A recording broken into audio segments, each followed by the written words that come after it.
CBSE class 12 chemistry हमारा chapter है chapter number 5 coordination compounds. और हमारा जो मेन फोकस है वो है NCERT और प्रीवियस ईयर क्वेश्चंस पर। तो यहाँ पर हम लोग टॉपिक 1 देखते हैं, इंट्रोडक्शन। क्लास 1 हमारी है कोऑर्डिनेशन कंपाउंड्स।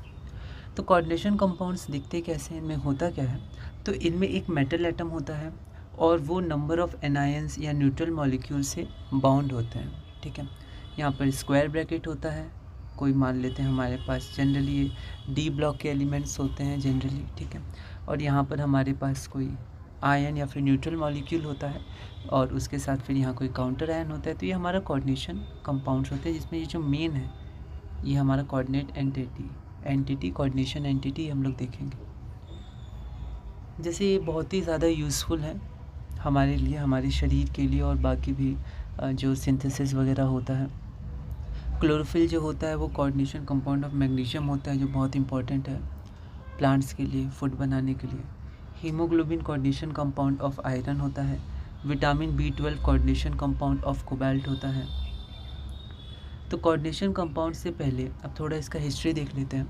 कोऑर्डिनेशन कंपाउंड के पहले जो जनरल कंपाउंड्स थे वो मेनली हमारे कोवेलेंट कंपाउंड्स और आयनिक कंपाउंड्स थे। कुछ डबल सॉल्ट्स भी थे। डबल सॉल्ट्स क्या होता है कि जो सॉल्ट्स हमारे नॉर्मल होते हैं, स्टेबल होते हैं, उनके जब सॉल्यूशंस को डाला जाता है एक साथ और फिर जब उनको वेपराइज किया जाता है तो वहाँ पर एक क्रिस्टलाइन फॉर्म में वो एक जुड़े होते हैं, ठीक है, एक दूसरे से। तो वो डबल सॉल्ट्स होते हैं। जब उन क्रिस्टल को दोबारा पानी में डालते हैं तो वो अपने इंडिविजुअल आयंस में सेपरेट होते हैं। ये बहुत इंपॉर्टेंट है। तो 2 या 2 से अधिक सॉल्ट्स के सॉल्यूशन को मिलाकर ये बनते हैं। जब इनके मिले हुए सॉल्यूशंस को इवापोरेट किया जाता है तब दोनों सॉल्ट्स मिलकर एक नया क्रिस्टल बना लेते हैं, जिसे हम लोग क्रिस्टल लैटिस कहते हैं। एग्जाम्पल के लिए हमारे पास पोटैश एलम हो गया या फिटकरी, जिसका ये फॉर्मूला होता है K2SO4.Al2SO4 और फिर हमारे पास मोहर सॉल्ट होता है FeSO4.NH4 डबल सॉल्ट्स को पानी में घोलने से जब हम लोग पानी में मिलाते हैं इनके क्रिस्टल्स को तो ये पूरी तरह आयंस में टूट जाते हैं और अपना अपना क्वालिटेटिव टेस्ट देते हैं। अलग अलग आयंस का अलग अलग क्वालिटेटिव टेस्ट होता है, जैसे हैलाइड्स का अलग होता है, ऐसे करके। अब यहाँ पर एक दिक्कत आई। वो दिक्कत क्या है कि जब साइंटिस्ट ने COCl3 लिया, एक्चुअली ये अस्थिर होता है, मतलब अनस्टेबल होता है। COCl2 और Cl2 में तुरंत टूट जाता है। ठीक है, तो यहाँ पर जब COCl2 जब हम लोग लैब में बनाए, ऐसा आप समझ सकते हैं, उसको NH3 के संग हम लोग मिलाए तो COCl2 क्या होता है, ब्लू कलर का होता है। NH3 हमारे पास गैस होती है। ठीक है, तो ये ऐसे नॉर्मल टेम्परेचर पे गैस होती है। फिर जो लैब होता है उसमें अलग अलग तरह से इनको यूज़ किया जाता है, कभी सॉलिड फॉर्म में, कभी क्रिस्टल्स के फॉर्म में, कभी सॉल्यूशंस के फॉर्म में।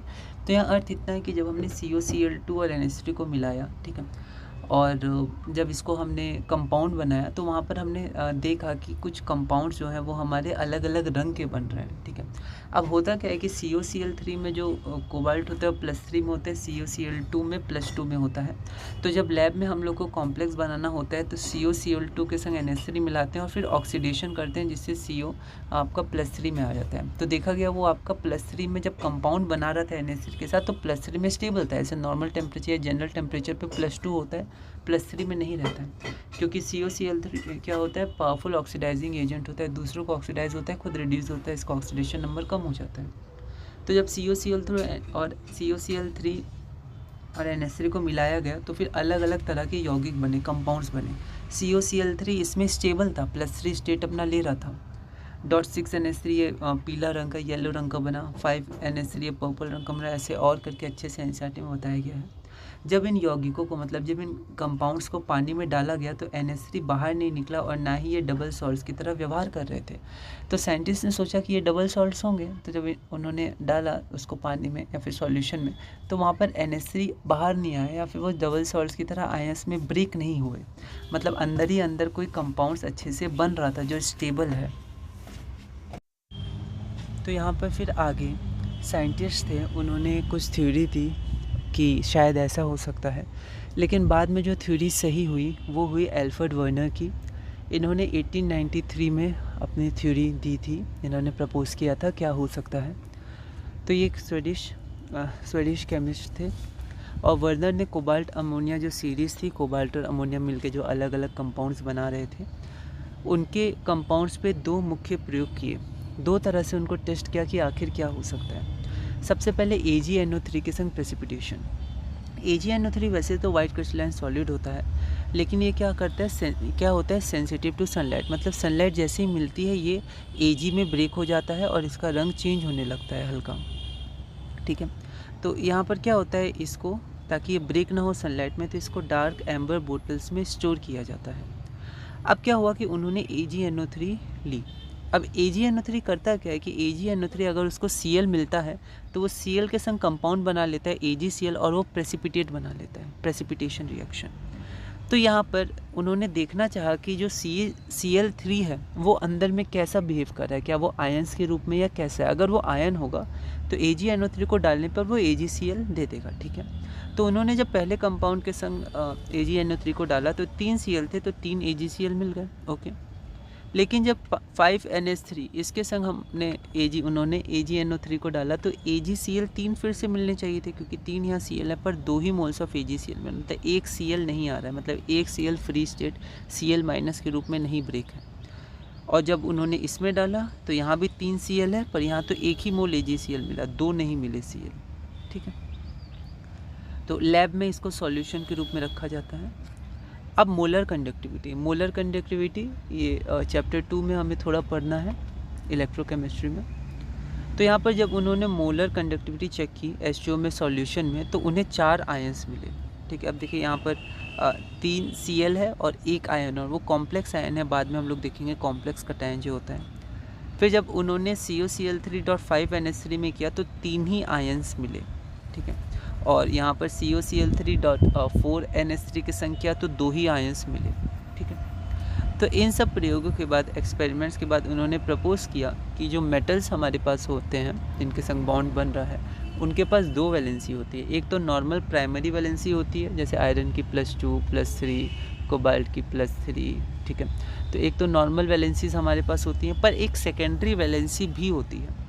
प्राइमरी वैलेंसी आयनाइजेबल होती है, आयनाइज चार्ज मेटल की ऑक्सीडेशन को वो सेटिस्फाई करती है, ठीक है। मतलब अगर मेटल मान लीजिए हमारा CO+3 है तो उसके जो +3 है तो +3 को बैलेंस करने के लिए 3 माइनस चाहिए, तो 3 Cl आ जाएंगे। तो ये आयनाइजेबल होती है और काउंटर आयंस हम लोग कहते हैं, नेगेटिव आयंस इसको बैलेंस करते हैं।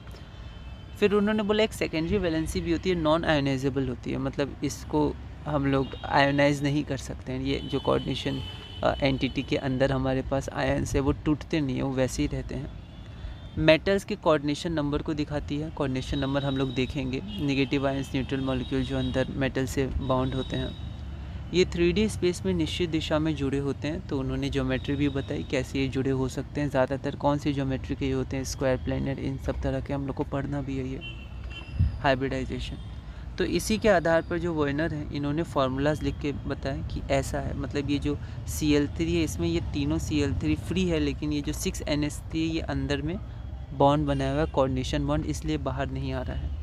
लेकिन यहाँ पर एक Cl भी कोऑर्डिनेशन बॉन्ड बनाया तो ये भी बाहर नहीं आएगा, बाहर सिर्फ 2 काउंटर आयन हमारे पास हैं। इसी तरह इसका फार्मूला उन्होंने बताया।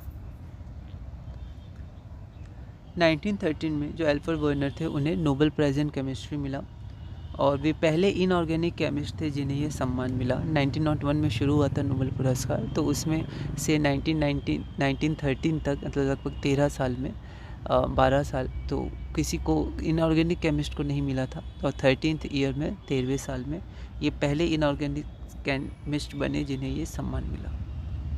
अब यहाँ पर हम लोग कुछ एग्जांपल्स क्वेश्चंस कर लेते हैं 2026 के। वैसे जब हम लोग डेंटिसिटी पढ़ेंगे, यूनिडेंटेट, डाइडेंटेट, तो और अच्छे से आपको समझ में आएगा, पर फिर भी एक बार देख लेते हैं। सेकेंडरी वैलेंसी ऑफ कोबाल्ट इस कॉम्प्लेक्स में, तो यहाँ पर सेकेंडरी वैलेंसी क्या होती है, तो ये जो हमारे पास बिग ब्रैकेट जैसा होता है, तो इसके अंदर ये होता है कोऑर्डिनेशन एंटिटी। इसके अंदर एक सेंट्रल मेटल होता है, जनरली ये D ब्लॉक का होता है, आयरन हो गया, निकल हो गया, कोबाल्ट हो गया। इसके संग क्या क्या है, 5 NH3 जुड़े हैं और 1 NO2 जुड़ा है, ठीक है, N से। तो यहाँ पर टोटल कितने जुड़े हैं, तो 6, तो यहाँ पर 6 हो जाएगा। तो यहाँ पर सेकेंडरी वैलेंसी 5 + ये 1 है, तो 6 हो गया। अगला क्वेश्चन फिर से 2026 में 1 मार्क का है। The secondary valency of platinum इतना, तो इसको देखिए। अब यहाँ पर प्लेटिनम 2 EN क्या होता है, तो EN एक डाइडेंटेट होता है, मतलब एक साथ 2 डोनर एटम से बॉन्ड बनाता है। तो यहाँ 2 है मतलब 4, यहाँ पर हम लोग 4 मानेंगे और यहाँ 2 Cl ही एक ही जुड़ता है, Cl एक ही बार जुड़ता है, एक Cl, तो यहाँ पर 2, तो 4 + 2 6 हो जाएगा। जब हम लोग डाइडेंटेट थोड़ा देख लेंगे तो और अच्छे से समझ पाएंगे इसको। तो ये हो जाएगा 4 + 2 6, थोड़ा फॉर्मूला अच्छे से लिखेंगे हम लोग। अगला क्वेश्चन हमारे पास है the secondary valence of CO in COEN whole thrice 3 + S। तो इसको एक बार आप देखिए, यहाँ पर फिर से En हमारे पास है, ये डाइडेंटेट होता है और 3 है, तो 2 3 = 6, तो हमारे पास फिर से 6 हो जाएगी सेकेंडरी वैलेंसी। ठीक है। अगला, how many ions are produce from the complex in solution. तो जब सॉल्यूशन में हम लोग इसको डालते हैं तो कितने आयंस हमें मिलते हैं, ऑल इंडिया 2020। तो देखिए ये जो Cl2 ये आयनाइजेबल है, ठीक है, ये क्या कर रहा है कि यहाँ पर इसकी वैलेंसी जो +2 है उसको सेटिस्फाई कर रहा है। तो यहाँ पर ये तो टूट जाएगा Cl- और Cl- में, तो 2 आयन तो मिल जाएंगे, पर इसमें से ये पूरा एक ही कैटायन माना जाएगा, इसमें ये Cl बाहर टूटेगा नहीं, तो 1+, तो ये कैटायन, कॉम्प्लेक्स कैटायन और 2 एनायन Cl-, तो टोटल 3 हो जाएगा हमारे पास। तो एक ये पूरा, ठीक है, और एक ये है ना, यहाँ पर सॉरी +3 नहीं +2 होगा, क्योंकि यहाँ पर एक Cl- है -1, तो +3 -1 +2, ठीक है, तो इसको 2 माइनस बैलेंस कर रहे हैं, तो 3 आयन हो गए, ये पूरा एक और 2 ये। Predict the number of ions produce per unit per formula unit in aqueous solution of इतना, इसके एक्वस सॉल्यूशन में कितने आयंस होंगे। तो फिर से यहाँ पर देखिए, यहाँ पर ये न्यूट्रल होता है, तो ये +3 चार्ज है, इसको बैलेंस करने के लिए 3 Cl- है, तो 3 आयंस तो ये हो गए, और ये पूरा एक ही आयन माना जाएगा, तो 4, टोटल 4 आयंस हो जाएंगे, 4 आयंस। ठीक है। अगला क्वेश्चन हम लोग देखते हैं, on the basis of the following observations made with aqueous solutions, assign secondary valences to metals in following compounds। NCERT example का पहली एग्जाम्पल है 5.1। तो यहाँ पर ही हमारे पास टेबल है, तो हमें बताना है सेकेंडरी वैलेंसी। अगर आप ये देखिए फार्मूला लिखा हुआ है यहाँ पर, आप देख सकते हैं, और moles of AgCl precipitated per mole of compounds with excess AgNO3। तो AgNO3 के संग AgCl होगा, तो AgNO3 में Ag है वो Cl को बाहर ले लेगा, जो फ्री Cl होगा। तो यहाँ देखिए, यहाँ पर ये 2 हमारे पास Cl2 है और 2 ही AgCl के मोल आ रहे हैं, मतलब ये दोनों फ्री हैं, ठीक है, मतलब जुड़े कौन है, 4 NH3, तो सेकेंडरी वैलेंसी इसका 4 हो जाएगा, 4 ही जुड़े हैं अंदर में। यहाँ पर देखिए 2 Cl हैं और फिर से 2 Cl प्रेसिपिटेट हो रहे हैं AgCl के रूप में, तो अंदर में सिर्फ 6 H2O बचा है, तो 6 मतलब वाटर यूनिडेंटेट होता है, तो 6 वाटर हमारे पास है, तो सेकेंडरी वैलेंसी यहाँ 6 हो जाएगा। यहाँ पर देखिए हमारे पास कितना है, 4 Cl है, ठीक है, लेकिन यहाँ पर देखिए कोई भी Cl प्रेसिपिटेट नहीं हो रहा है, मतलब ये चारों इससे जुड़े हुए हैं और ये 2 HCl भी जुड़ा हुआ है, तो टोटल 4 + 2 6 हो जाएगा। यहाँ पर देखिए एक AgCl हमें मिल रहा है, मतलब 3 में से 2 तो अंदर जुड़े हैं, बस एक बाहर है, तो 2 Cl इसमें से CO के संग अंदर जुड़े हैं और 4 NH3, तो 4 + 2 6, तो इसकी भी सेकेंडरी वैलेंसी 6 हो जाएगी। और लास्ट अगर हम लोग देखें PtCl2.2H2O, तो कोई भी AgCl हमें मिल नहीं रहा है, मतलब ये दोनों अंदर इसके संग बॉन्ड बना रहे हैं, तो 2 + 2 4, तो सेकेंडरी वैलेंसी 4 हो जाएगी। तो ये आप देख सकते हैं। अगला क्वेश्चन हमारे पास है, when 1 mole of COCl3.5H2O was treated with excess of silver nitrate solution, 2 mole of AgCl मिला। तो देखिए 3 में से 2 मोल मिल रहा है, मतलब 2 फ्री हैं, 1 फ्री नहीं है, तो 1 Cl और 5 NH3 अंदर है, 1 Cl और 5 NH3 और 2 बाहर है, मतलब ऑप्शन बी हो जाएगा। ठीक है, तो इस वीडियो में इतनी रखते हैं, अगली टॉपिक हमारी इम्पॉर्टेंट है, अगला टॉपिक से बहुत सारे क्वेश्चंस आए हुए हैं और हम लोग उसको अच्छे से देखेंगे, definitions of some important terms class 2। तो अगली वीडियो में हम लोग धीरे धीरे इसी तरह अपनी केमिस्ट्री 12 CBSE बोर्ड क्लास 12 में आगे बढ़ेंगे।